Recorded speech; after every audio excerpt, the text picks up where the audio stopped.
আমরা এখানে একটা সাইডে এসেছি। আজকে এখানে দেখাবো যে একটা আউটডোর কি অবস্থায় আছে এবং সেটাকে কি কাজ করব।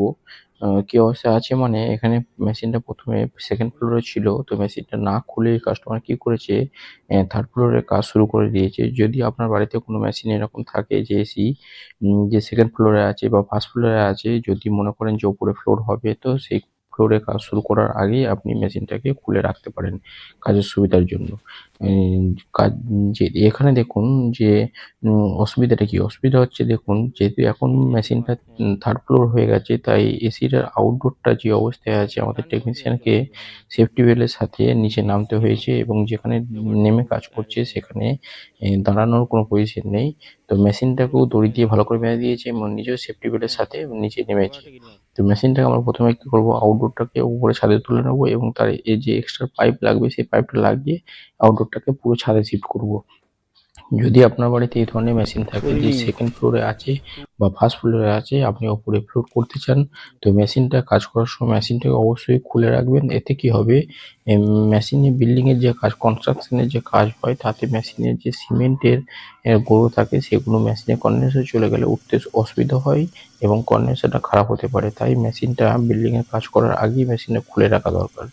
দেখুন আমরা মেশিনটাকে খুলে উপরে নিয়ে নিয়েছি। এবার আমরা কি করব, এখানে আউটডোরটাকে বসানোর জন্য আউটডোর যে স্ট্যান্ডটা আছে সেটা আমরা দেওয়ালে বসিয়ে নেব। দেওয়ালে বসানোর পরে আমরা আউটডোরটাকে সার্ভিস করব এবং এর পাইপ যেটা আছে সেটা কানেকশন করব। তার সাথে ভ্যাকুয়াম করে মেশিনটাকে চালু করব।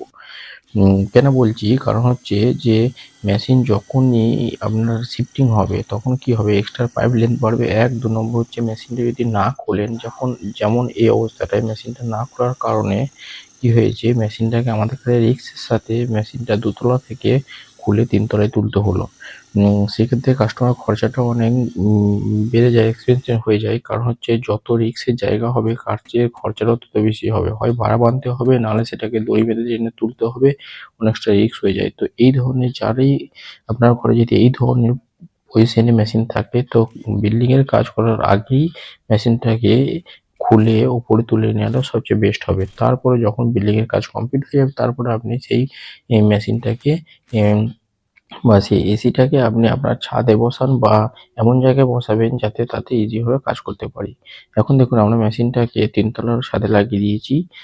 এখানে সুবিধাটা কি, আপনি যখন তখন এসিটাকে সার্ভিস করতে পারবে এবং যখনই প্রবলেম হয় মেশিনটা আমরা ইজিভাবে এটাকে রিপেয়ারিং করতে পারবো। মেশিনে দেখুন কাজের জন্য মেশিনটাকে ঢাকা না দেওয়ার কারণে মেশিনে প্রচুর নোংরা হয়েছে। এটাকে আমরা ভালো করে সার্ভিস করে নেবো এবং মেশিনটার পাইপটা যতটা লেন্থ কম লাগে সেই হিসাবে দেয়ালটা ফুটো করে আমরা একটা পাইপ কানেকশন করবো ওর সাথে এবং ফুটো করার সময় পুরনো যে পাইপটা আছে সেটাকেও ধ্যান রাখবো যে সেটা যেন ভালোভাবে মুখটা ঢেকে দিয়ে কাজ করা হয়।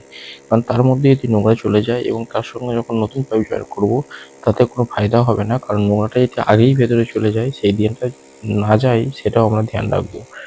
তো এখানে পাইপ লাইনটা জয়েন করবো এবং এখানে ৩ ফুট কি ৩.৫ ফুটের মতো এটা পাইপ এক্সটেনশন হবে। তারপর আমরা এটাকে ভ্যাকুয়াম করে ভালো করে তারপর মেশিনটা চালু করে এর পারফরম্যান্স চেক করব।